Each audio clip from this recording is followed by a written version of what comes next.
no seu julgamento. Por quê? O Sinédrio, esse de 23 eu já te expliquei, geralmente era composto de fariseus e anciãos, tá? Pessoas que eram proeminentes, que eram comuns ao povo e que tinham eram referendados pelo povo local, tá? Não era qualquer pessoa. A gente poderia dizer hoje que seriam pessoas eleitas pelo povo, tá? Numa configuração de eleição, é como se essas pessoas fossem eleitas pelo povo. Já o Sinédrio Maior, ele se encontrava no templo. Era composto de 71 pessoas, sempre na presidência chamada aristocracia sacerdotal, sempre na presidência do sumo sacerdote, e geralmente eram as pessoas mais, vamos dizer assim, mais incisivas em autoridade. Eram pessoas mais vigorosas no que significa autoridade, mas principalmente política. Por quê? Porque o Sinédrio tinha uma subdivisão, onde fariseus e anciãos, e alguns somente, sacerdotes, arbitravam sobre a palavra do Senhor, sobre o cumprimento da palavra do Senhor. Sendo que o outro grupo do Sinédrio, que era mais da aristocracia sacerdotal, ela aferia o povo nas questões mais políticas, mais sociais, não eram tão espirituais. Aí você vai falar, ué, mas era sacerdote? É, mas o sacerdote ele não tinha essa característica tão, vamos chamar assim, essa característica tão espiritual, né? Como deveria ser, mas não era. Tanto é que o grupo dos saduceus não criam que era composto pela aristocracia sacerdotal, não criam na ressurreição, não criam em anjo, não criam em diabo, não criam em inferno, não criam em céu. Eles criam na liturgia do templo. Eles criam principalmente no Pentateuco, nos 5 livros de Moisés, só. Eles não criam na Bíblia inteira. Livro de Isaías, então, nem falar. Eles não queriam nem ouvir. Livro de Ezequiel, então, Ezequiel era uma pessoa, aos olhos deles, proscrita. Então você tinha, vamos chamar esse conflito de interesses. Só que do outro lado, os fariseus tinham a sua cadeira cativa exatamente porque eram pessoas queridas do povo, porque eram mestres, porque eram os professores da época e porque cuidavam das crianças e criavam as crianças, né? na leitura, no ensino da palavra de Deus. Então eram pessoas queridas. Então, quer queiram ou não, os saduceus e o grupo dos saduceus era obrigado a ter no Sinédrio componentes também dos fariseus. Então você tinha um Sinédrio maior, 71 pessoas, mas que era subdividido. Como é hoje no Congresso, por exemplo, você tem o Senado e você tem a Câmara de Deputados. A Câmara de Deputados, você vê lá em Brasília, 2 abóbodas, né? Uma assim e uma assim. A Câmara dos Deputados é assim, a abóboda, né?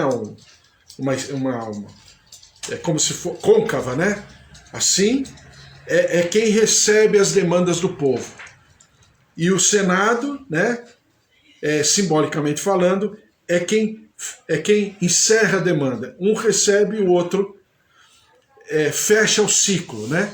Então você tem o Congresso entre deputados e senadores. O deputado representa o povo, né? E o senador representa o Estado, representa a instituição, né? Representa vamos chamar assim, a entidade chamada Estado, né? Então você tem isso no Congresso. Era alguma coisa muito próxima do que significava o Sinédrio no cotidiano, no dia a dia. Entendeu? Então, quando Jesus é levado para lá, o Sinédrio precisava cumprir com todo o estatuto, com todas as regras internas, e que não cumpriu. Por exemplo, o Sinédrio não poderia se reunir numa semana de celebração. principalmente Páscoa, Pentecostes e Tabernáculos. Principalmente nessas 3 celebrações. Não tinha como, o Sinédrio não poderia se reunir. Era vedado ao Sinédrio se reunir nessas festividades. O Sinédrio não poderia se reunir na sexta, não poderia se reunir no sábado, ou então não poderia arbitrar na sexta para que a sentença fosse estabelecida no sábado. Então, entre sexta e sábado, não se tinha reunião do Sinédrio. Não é o que acontece com Jesus. O Sinédrio não poderia se reunir à noite, tinha que ser à luz do dia. Tudo de mais importante das coisas de Deus, na palavra de Deus, simbolicamente falando, é feito durante o dia e não durante a noite. Tá? Então você tem um Sinédrio descumprindo os seus próprios estatutos. O Sinédrio não poderia arbitrar sem ouvir as duas partes, com tempo igual, com o mesmo espaço, com a mesma paciência, ouvir as duas partes. Não foi o que aconteceu com Jesus. Então você tem toda essa situação. Por quê? Porque o Sinédrio tinha uma coisa na cabeça: matar Jesus. Ainda que Jesus falasse, que Jesus também não fala muito, mas ainda que ele falasse, se defendesse, o Sinédrio não iria atentar ou ouvir ou refletir a respeito. Por quê? Porque o Sinédrio queria matar Jesus. Esse era o objetivo. E você tem no Sinédrio também pessoas que tinham um interesse, eu expliquei isso ontem para você, tinham interesse que Jesus fosse calado. Como diz a Bíblia, né? Queria calar a voz profética. Por quê? Porque Jesus era uma ameaça para a posição deles. Porque Jesus não apenas havia conquistado a simpatia da população, mas ele também tinha autoridade, amedrontando os fariseus. Ele era reconhecido como mestre, não apenas pelos fariseus, mas ele era reconhecido rabino pela população. E, principalmente, ele ameaçava, né, o status quo daquela casta sacerdotal, daquela aristocracia sacerdotal. Por quê? Porque ele falava diretamente contrário às práticas litúrgicas daquilo que estava acontecendo no templo. Tanto é que você sabe o que aconteceu lá, quando ele vai até o templo e ele vira as mesas e ele expulsa os mercadores. Então você tinha tudo isso, mas não bastasse tudo isso ainda, a questão toda era a classe sacerdotal. A classe sacerdotal era um grupo muito rico, mas riquíssimo, riquíssimo, riquíssimo. Chegava a comprar, né, vamos chamar assim, a posição de sumo sacerdote. A posição de sumo sacerdote era negociada com o Império Romano. Então você tinha toda essa situação, todo esse ambiente onde Jesus não cabia em nenhum dos grupos, fosse dos saduceus, fosse dos fariseus, fosse dos essênios, fosse dos herodianos, fosse dos zelotes. Não tinha, Jesus não cabia em nenhuma caixinha. E pior ainda, Jesus falava contrariamente a certas regras de todas as caixinhas que estavam ali. Todos os grupos que estavam ali representados. Então, a morte de Jesus era uma condição necessária para que o status quo pudesse permanecer.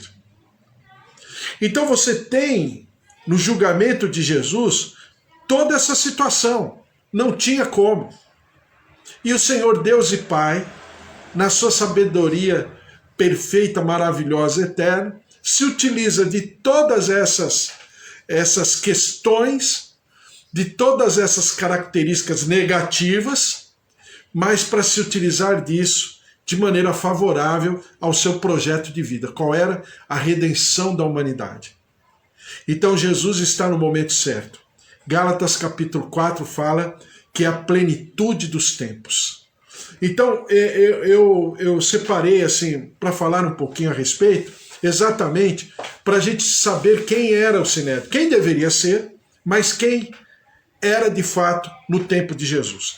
Êxodo capítulo 18, versículo 14 diz assim: vendo, pois, o sogro de Moisés tudo que ele fazia ao povo, diz: que é isto que tu fazes ao povo? Porque te assentas só, e todo o povo está em pé diante de ti, desde a manhã até a tarde? Então disse Moisés ao seu sogro: é porque este povo vem a mim para consultar a Deus. Quando tem algum negócio, vem a mim para que eu julgue entre um e outro, e lhes declare os estatutos de Deus e as suas leis. O sogro de Moisés, porém, lhe disse: não é bom o que fazes, totalmente desfalecerás, assim tu como este povo que está contigo, porque este negócio é muito difícil para ti. Tu só não podes fazer. Tu só não podes fazer. Ouve agora a minha voz, e eu te aconselharei, e Deus será contigo. Sê tu pelo povo, diante de Deus, e leva tu as causas a Deus, e declara-lhes os estatutos e as leis, e faz-lhes saber o caminho em que deve andar e a obra que devem fazer. Agora o versículo 21, veja como é importante. O versículo 21. E tu dentre o povo procura homens capazes, tementes a Deus, homens de verdade e que odeiem a avareza. Eu falo para as minhas filhas e para todo mundo, sempre que eu converso a respeito, que essa é a característica de um homem de Deus ou de uma mulher de Deus, né? Capaz.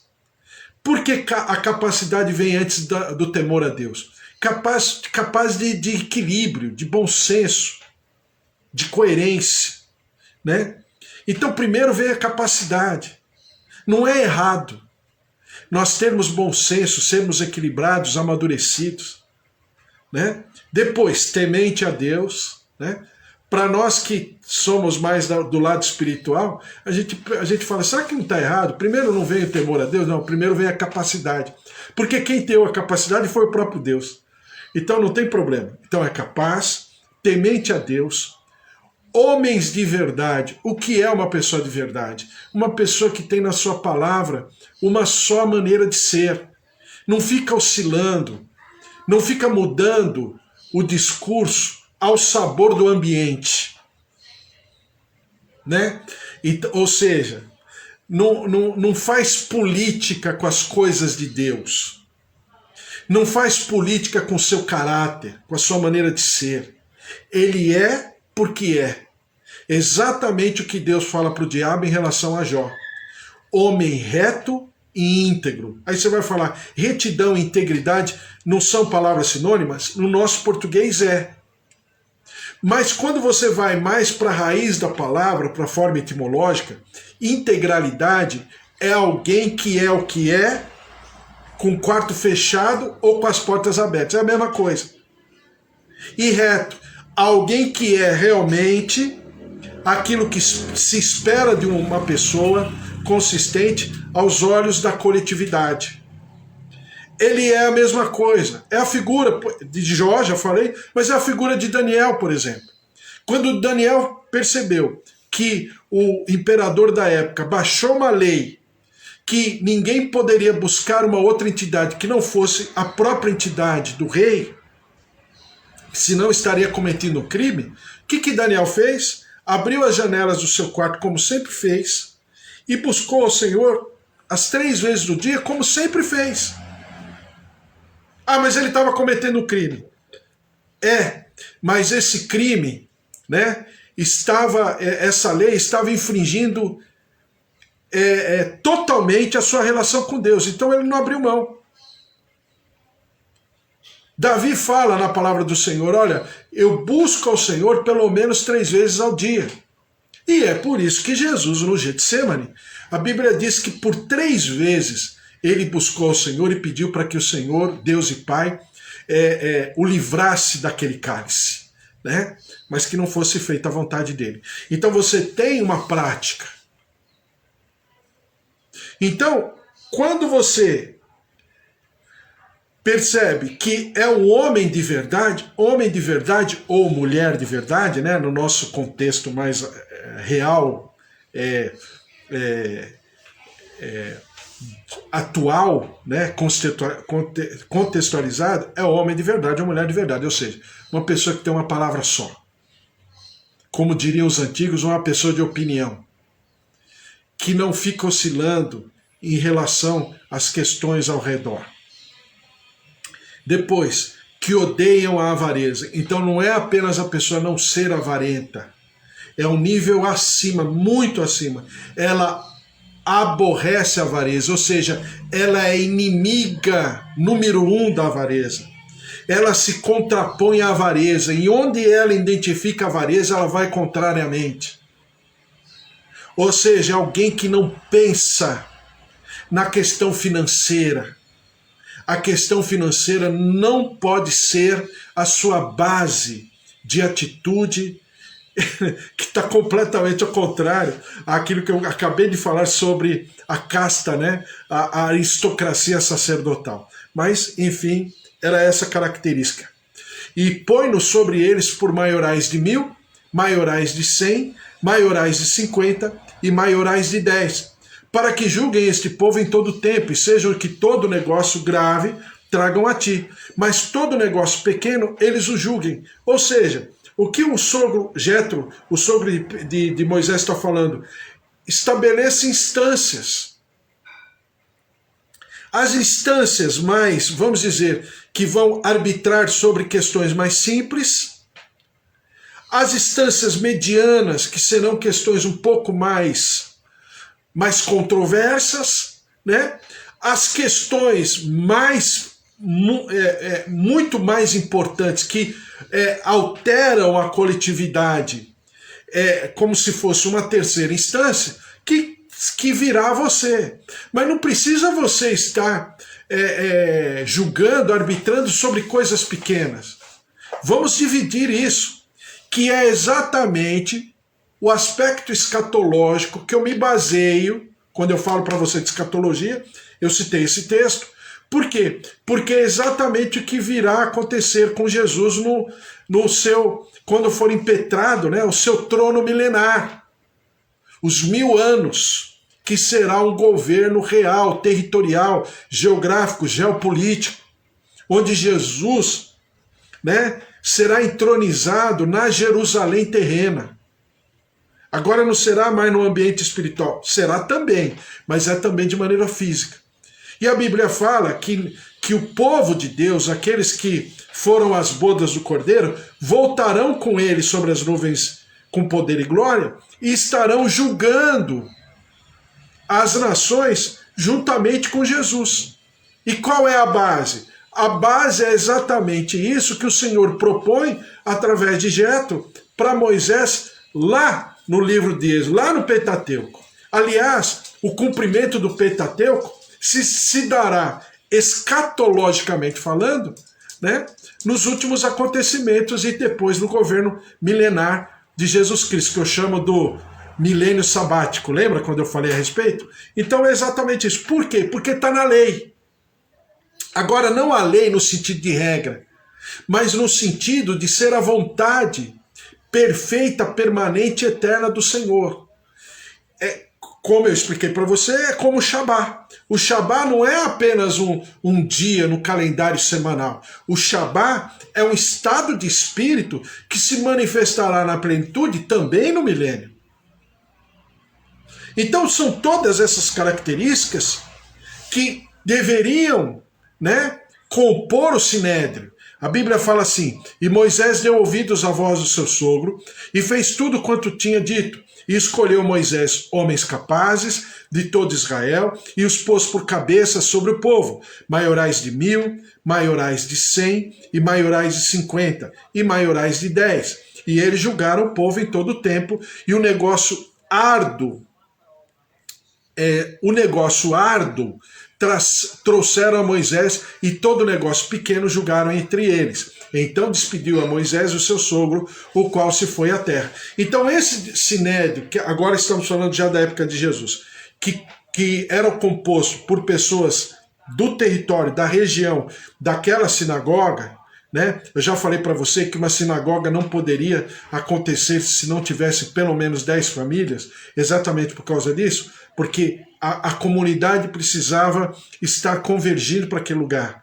Então ali se separava os anciãos e alguém da classe sacerdotal estava junto também, e os fariseus, que vamos dizer, o maior grupo do sinédrio, pelo menos no menor sinédrio, não no maior, mas no menor sinédrio, e eles arbitravam, seriam aquilo que a gente poderia chamar hoje de uma primeira instância. Enquanto o sinédrio maior, composto por 71 componentes, era, na verdade, vamos chamar aquilo que se diz hoje sobre o Supremo, aqui no Brasil, a Suprema Corte.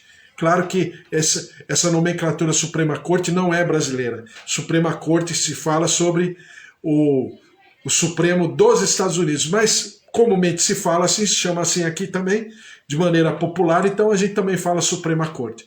Então seria a Suprema Corte aqui, o Supremo Tribunal Federal aqui no Brasil, tá? Composto por 11 componentes, tá certo? Deuteronômio capítulo 1, versículo 8 diz assim: Eis que tenho posto esta terra diante de vós, entrai e possuí a terra que o Senhor jurou a vossos pais, Abraão, Isaque e Jacó, que daria a eles e a sua descendência depois deles. E no mesmo tempo eu vos falei dizendo: e eu sozinho não poderei levar-vos. O Senhor vosso Deus já vos tem multiplicado, eis que em multidão sois hoje, como as estrelas do céu. O Senhor Deus dos vossos pais vos aumente ainda 1000 vezes mais do que sois, e vos abençoe como vos tem falado. Como suportaria eu sozinho os vossos fardos e as vossas cargas e as vossas contendas? Agora o versículo 13 é o texto central disso que nós estamos falando. Tomai-vos homens sábios, entendidos, experimentados entre as vossas tribos, para que os ponha por chefes sobre vós. Então vós me respondestes e dissestes: bom é fazer o que tens falado.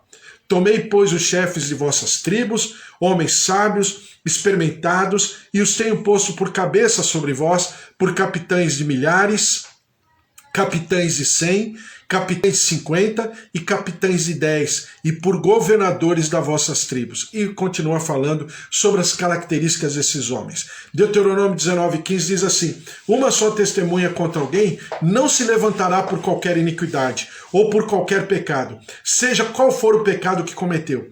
Pela boca de 2 testemunhas, ou pela boca de 3 testemunhas, se estabelecerá o fato. Ou seja, Jesus foi julgado, foi imputado a sua culpa, a sua condenação, a sua sentença, por 2 testemunhas. Esse caso de Jesus, de maneira legal, não deveria acontecer. Por quê? Deveria ser 3 ou mais, porque Jesus estava, por assim dizer, num julgamento capital, né? Numa sentença de morte.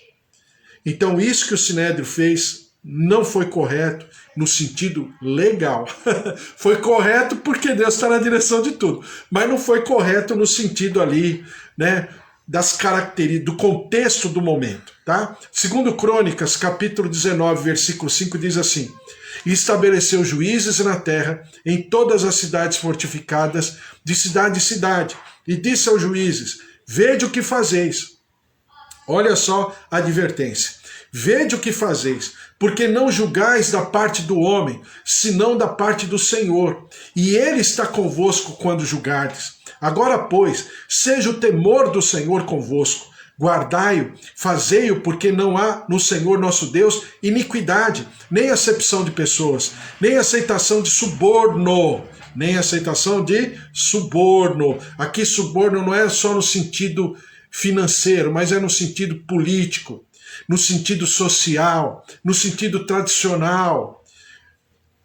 Suborno no sentido de erro de conduta.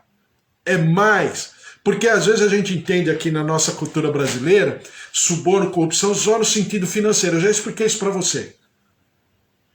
Um profissional, por exemplo, desculpe aqui se tiver algum profissional, eu não estou falando de ninguém de maneira pessoal, mas eu estou falando de maneira institucional. Por exemplo, um profissional